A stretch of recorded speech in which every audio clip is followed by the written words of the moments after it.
우리가 어렸을 때부터 익히 들어온 셰익스피어는 주로 위대한 희곡 작가와 시인으로서의, 그러니까 공적인 삶의 영역에 속해 있는 모습들입니다. 그의 삶 자체에 대해서는 알려진 바가 많지 않죠.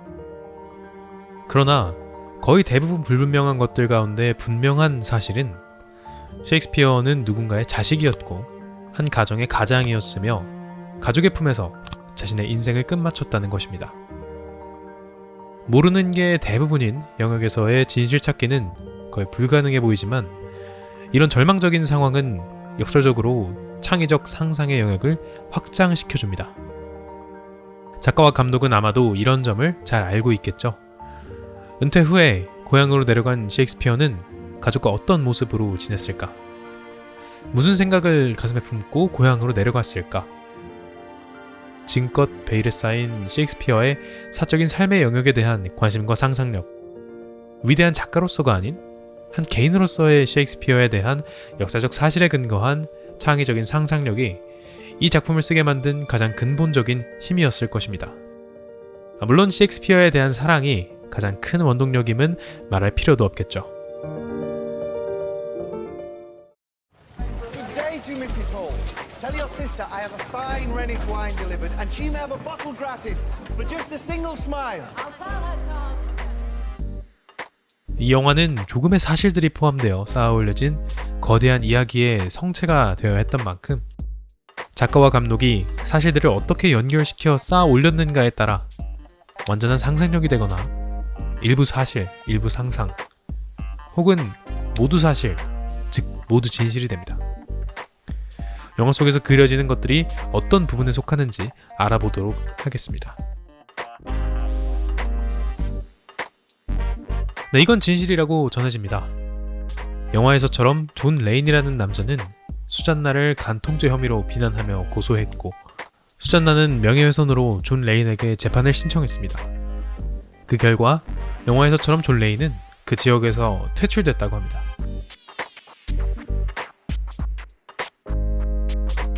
엘리자베스 1세와 제임스 왕이 다스리던 이 시대에는 남자는 정규 교육을 학교에서 받은 반면 여자들은 교육을 받지 못했습니다.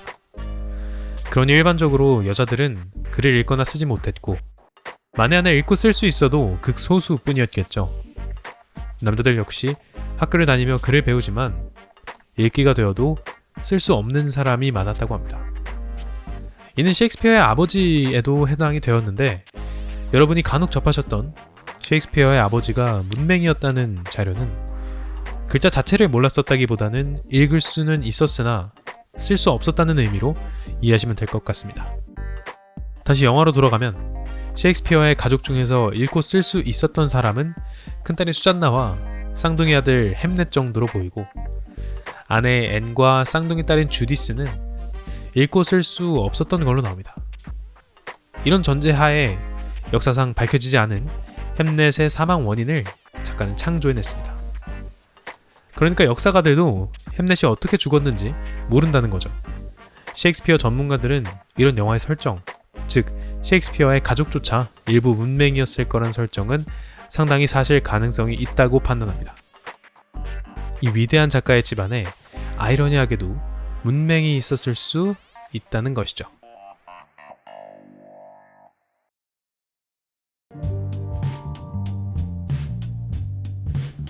우선 정답은 그렇다입니다. 영화에서 찾아볼까요? 셰익스피어는 은퇴 후 가족의 품으로 돌아가 사망한 지 17년이 지난 아들을 애도합니다. 아들이 죽었을 때조차 집에 오지 않았던 셰익스피어가 17년이 지나서야 아들의 죽음을 마치 어제 일인 양 슬퍼하고 가슴 아파하니 이미 충격과 슬픔에서 벗어난 남은 가족들은 그가 정말 불편하고 마음에 들지 않았을 거라는 건 쉽게 예측이 가능하죠. Now, warn him now. At the time he wrote The Merry Wives of Windsor. 윈저의 즐거운 아낙네가 무엇이길래 아내 앤의 말에 셰익스피어가 대꾸를 할 수 없었을까요? 1597년 5월에 발표되자마자 대중의 인기를 한몸에 얻고 명성과 부를 안겨줬던 새로운 형태의 코미디물이 바로 윈저의 즐거운 아낙네라는 작품이었습니다. 아들 햄넷이 원인 모를 죽음을 맞이한 게 1596년이었으니 실제 셰익스피어의 감정과는 상관없이 당시 가족들은 그의 아들의 죽음에도 불구하고 자신의 일에 몰두한 셰익스피어를 냉혈한으로 생각할 수밖에 없었을 겁니다.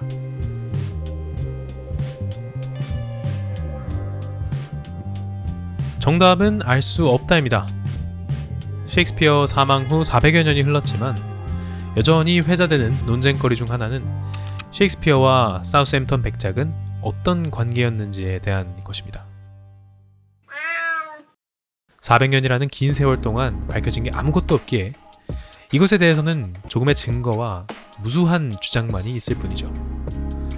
영화에서는 사우스햄턴 백작이 친히 셰익스피어를 방문하면서 다시 시를 쓰라고 종용하는 장면을 비중 있게 넣어줍니다.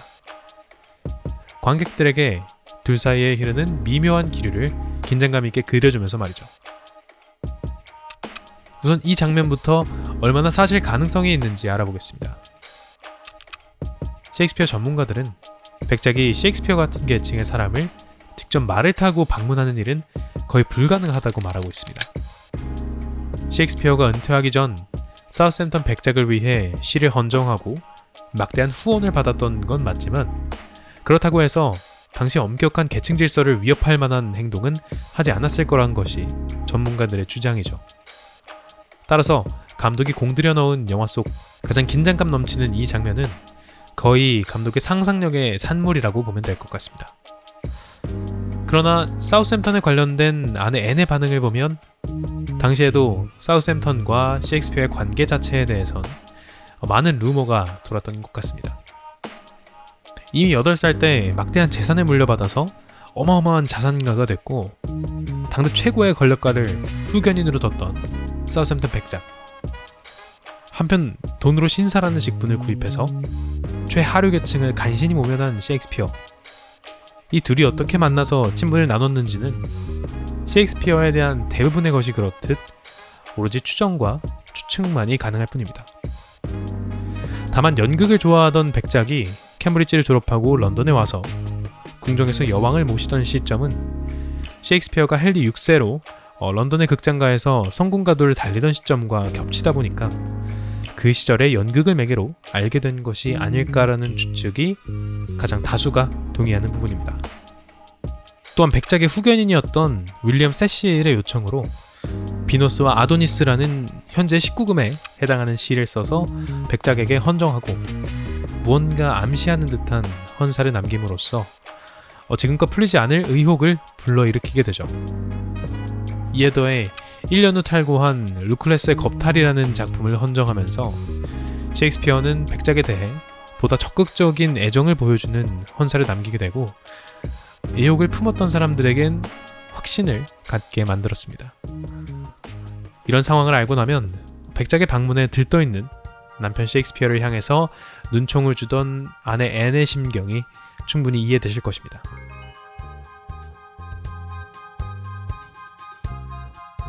네, 마지막 질문의 정답은 거의 불가능하다입니다. Fear no more the heat or the sun. 셰익스피어 전문가들의 말에 따르면 셰익스피어가 살던 시대에 교회에서는 성경 이외의 어떤 책도 장례식에서는 낭독되는 것이 허용되지 않았다고 합니다. 그러니까 아무리 셰익스피어였다 해도 교회 율법을 어기긴 어려웠을 것이라고 하네요.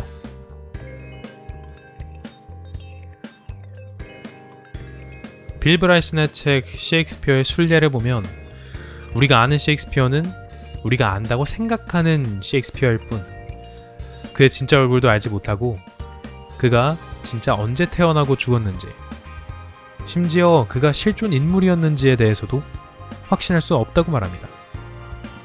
전 세계에서 가장 유명한 셰익스피어는 사실 전 세계에서 가장 자료가 없는 인물이기도 합니다.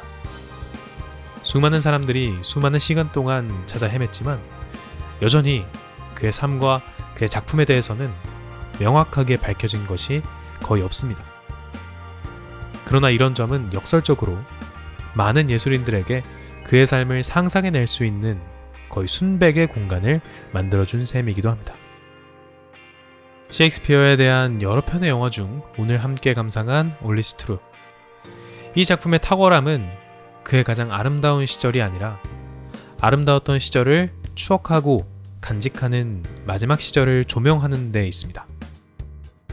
여왕마저 인정했던 위대한 작가로서가 아니라 남편이자 아버지였던 셰익스피어의 부족함을 보여주며 또 그 부족함마저 존경과 사랑하는 마음만 있다면 그것은 결함이 아닌 평범함으로 바라볼 수 있음을 보여주고 있죠. 산은 오르는 것보다 내려올 때 더 힘이 든다고 합니다. 오를 때에는 정상에 도달할 거라는 희망 하나로 모든 에너지를 쏟아붓기만 하면 되지만 내려올 땐 더 이상 달성할 희망이 없다는 깨달음과 지상으로 무사히 도달할 때까지 무한한 인내가 필요하기 때문이죠. 높이 날아올라서 찬란함을 발산할 수 있으려면 무사히 착지할 수 있는 그 능력이 뒷받침되어야 할 것 같습니다. 전 세계를 뒤흔들었던 셰익스피어의 자신감 뒤에는 그를 언제고 기다리고 있었던 가족이 있었듯이 말이죠.